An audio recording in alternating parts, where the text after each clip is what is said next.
시청자 여러분 안녕하십니까. 복지TV 뉴스입니다. 복지TV 창사 10주년과 장애인신문 창간 26주년을 맞이해 기념식이 열렸습니다. 정유린 기자입니다. 복지TV와 장애인신문이 창사 10주년, 창간 26주년을 맞아 기념식을 열었습니다. 지난 1989년 첫선을 보인 장애인신문과 국내 유일의 사회복지 전문 채널인 복지TV는 장애인도 우리 사회의 구성원이라는 점을 내세우며 시청자와 독자의 사랑을 받고 있습니다.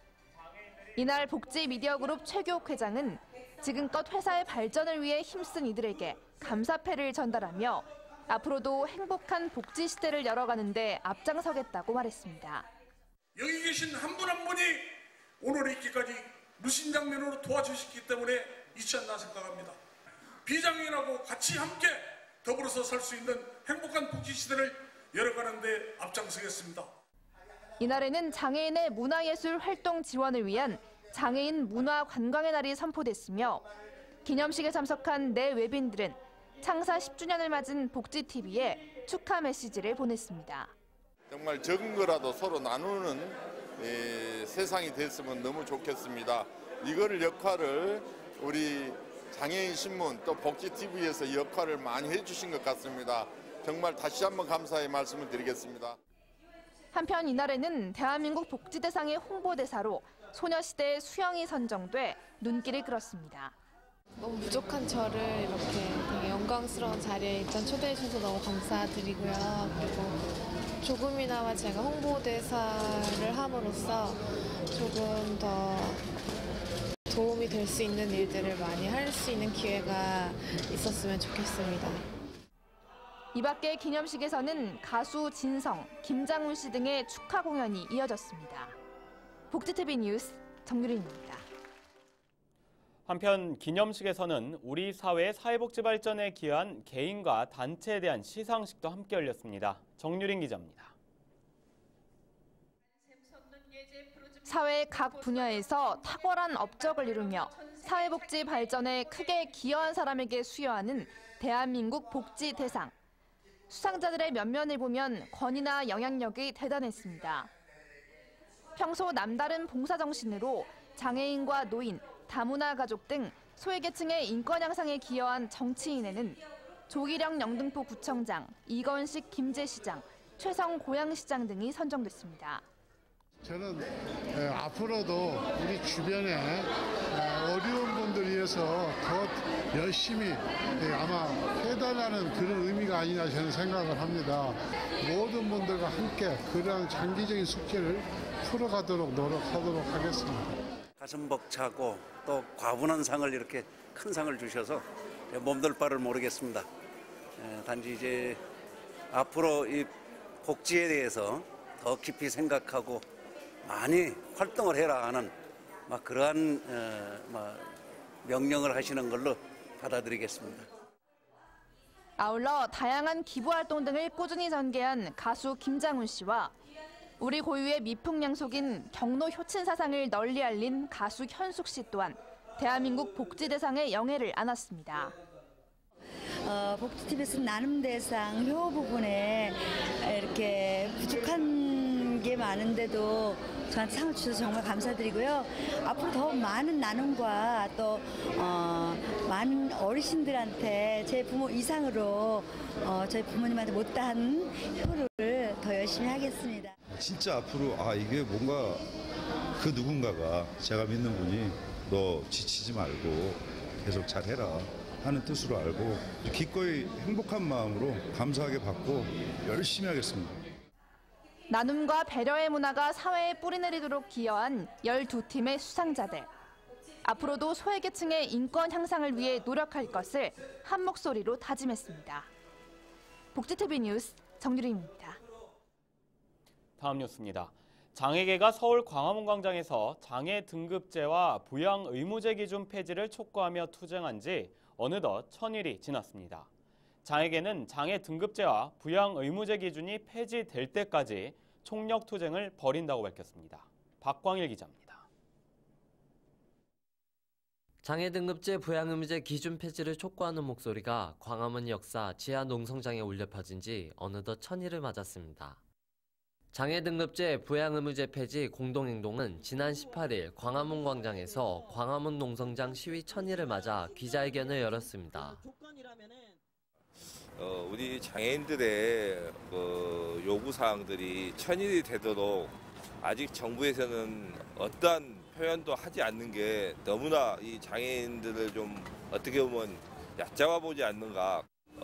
좀 약속이라는 것을 정치인 입으로만 할 게 아니라 행동으로 약속을 지켜줬으면 좋겠다, 이런 말씀을 드립니다. 이날 기자회견에서는 3주년이 되는 오는 8월 21일까지 95일간 총력투쟁을 펼칠 것을 선포했습니다.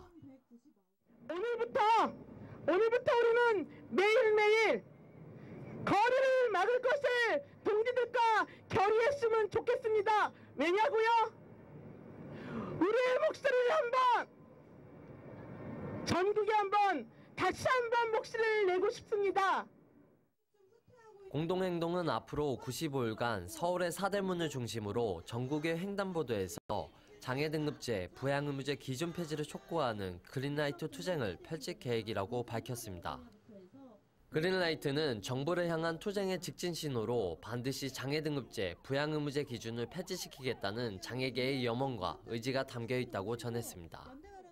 이외에도 공동행동은 국무총리를 만나 장애 등급제 부양 의무제 기준 폐지를 위한 범정부 차원의 기구 설립을 요구한다는 계획입니다.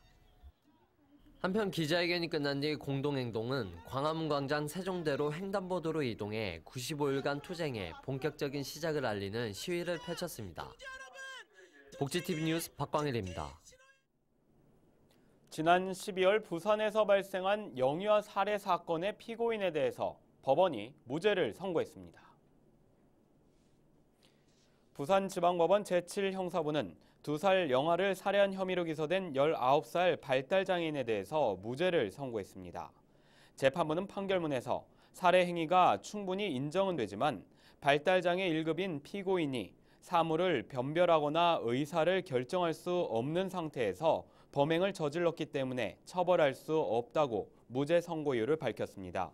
이와 관련해 검찰은 판결에 불복해 항소할 계획입니다. 육아정책연구소는 2015 세계교육포럼 사전행사로 누리과정 국제포럼을 개최했습니다. 지난 18일 누리과정 한국 ECC의 성과와 전망이라는 주제로 열린 국제포럼에는 국내외 교육계 전문가와 국제기구의 교육, 보육 분야 전문가 등 100여 명이 참석했습니다. 이날 주제 발표를 한 이정림 육아정책연구소 연구위원은 유아 공통교육과정인 누리과정이 저소득, 한부모 가정 등 취약계층 유아와 그렇지 않은 유아들 간의 초기 격차를 줄이는 데 상당한 효과를 가져왔다며 이들이 우선적으로 누리과정 혜택을 누릴 수 있도록 장려해야 한다고 말했습니다. 이어 진행된 패널 토론에서는 누리과정 시행의 효율성에 대해 참가자들의 다양한 의견이 제시됐습니다. 신장 기능이 지속적으로 떨어지는 만성신부전증이 65세 이상 노인에게 더 많이 발생하는 것으로 조사됐습니다. 국민건강보험공단이 발표한 건강보험진료비 지급 자료에 따르면 65세 이상 노인에게 만성신부전증이 매년 증가하고 있는 것으로 나타났습니다.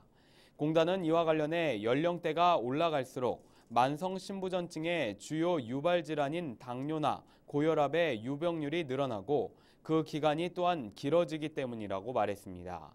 한편 만성신부전증은 신장의 구조적 또는 기능적 손상으로 인해 신장 기능이 3개월 이상 계속 떨어져 있는 질환입니다.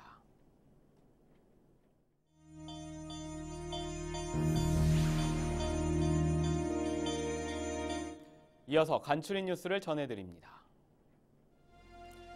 서울시가 오는 2018년까지 독거노인이 독립공간을 보장받을 수 있으면서 사랑방 등에서 공동체 생활을 할 수 있는 원룸형 임대주택 1000세대를 공급합니다.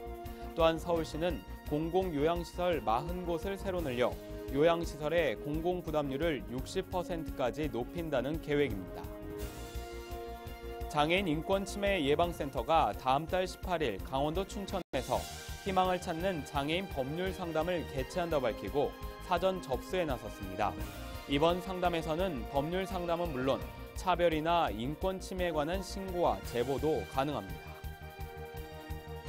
한국장애인고용공단 대구지사가 오는 21일 2015 장애인 구인구직 만남의 날 행사를 개최합니다.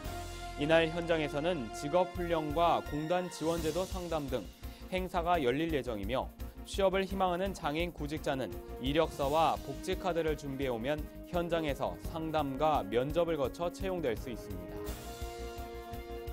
월드비전 강원본부가 춘천시청 광장에서 2015 지구촌 사랑나눔 캠페인을 열었습니다.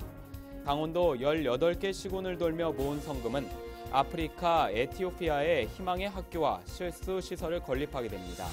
또한 이번 성금은 강원도 내 위기가정 어린이의 교육비와 생계비를 지원합니다. 경기도 용인시 수지구 보건소가 독거노인을 위한 보건의료 건강관리를 실시했습니다. 수지구 보건소는 분당 서울대병원과 함께 초음파 검진과 안과 진료를 했고 지역 어르신들의 우울증 극복을 위한 미술 치료 프로그램도 함께 진행했습니다.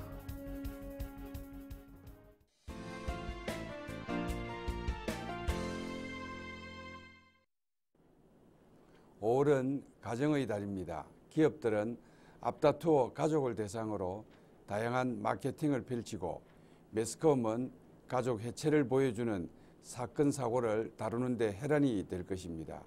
가족과 함께하는 이들에게 5월은 1년 중 가장 따뜻한 달이겠지만 다른 누군가에게는 가장 잔인한 달일 수도 있습니다.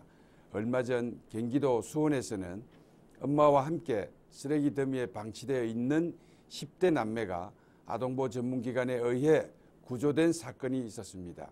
중고생 10명 중 1명은 가정불화로 가출 경험이 있으며 청소년 쉼터 이용 인원은 2009년 24만 명에서 2014년 54만 명으로 2배 이상 늘었다는 여성가족부 조사 결과가 나왔습니다. 가족을 대상으로 폭행과 살해 등 강력 범죄도 해마다 늘고 있습니다. 가족이란 사회를 구성하는 최소 단위이며 한 사회의 모습을 비추는 거울입니다. 따라서 불완전한 가족 행태, 가족을 대상으로 하는 강력 범죄 등의 증가는 사회 안정에 심각한 불안 요소이고 가족 복지를 대체하기 위한 사회 서비스 증가에 그만큼 많은 자원이 투입될 수밖에 없습니다. 그러나 그 무엇도 가족의 기능을 완벽히 대체할 수는 없습니다. 가족은 나의 뿌리이자 우리 삶에서 가장 중요한 존재이기 때문입니다. 영국과 같이 산업화를 일찍 겪은 나라들은 핵가족화와 개별화가 천천히 진행되었습니다. 또한 국가적으로도 복지 안전망이 탄탄해서 가족 간의 경제적, 심리적 기대치가 높지 않습니다. 그러나 우리나라는 단기간 내 산업화와 외환위기 사태 등 급격한 변화를 맞이했고 그 결과 전통적인 가족 가치관과의 마찰이 심각하게 발생하고 있습니다. 세상에는 섭리가 있고 그 섭리가 강요하는 규칙에 개인은 부딪히고 좌절하며 꺾일 때도 있지만 그러한 과정에서 필연적으로 맛보는 배신감과 공포, 슬픔은 가족이 함께라면 결코 두려운 일이 아닙니다. 가족을 통해 행복을 느끼지 못한 사람은 어디에서 무슨 일을 하더라도 쉽사리 행복을 느끼지 못할 것입니다. 가족 공동체가 해체되지 않고 사회 변화에 능동적이고 유연하게 대처할 수 있도록 사회가 가족 중심의 사회 보장 체계를 구축하는 데 최선을 다해야 할 것입니다. 감사합니다. 이야기가 있는 시간 오늘의 영상 함께 보시죠. 부산에서 쓰레기 무단 투기를 주제로 사진전이 열리고 있습니다. 나 하나쯤이란 생각으로 버린 쓰레기들이 하나둘 모인 결과는 상상을 초월했는데요. 거리에 가득한 쓰레기. 성숙한 시민의식이란 무엇일까요? 네, 나 하나쯤이야라는 생각에 무서움을 보여주는 사진전인 것 같습니다. 모두가 더불어 살아가는 세상을 만들어가는 방법은 이 나 하나쯤이야라는 생각을 버리는 것에서부터 시작하는 거 아닐까요? 행복한 미래를 여는 방송 복지TV 뉴스를 마칩니다. 시청해주신 여러분 고맙습니다.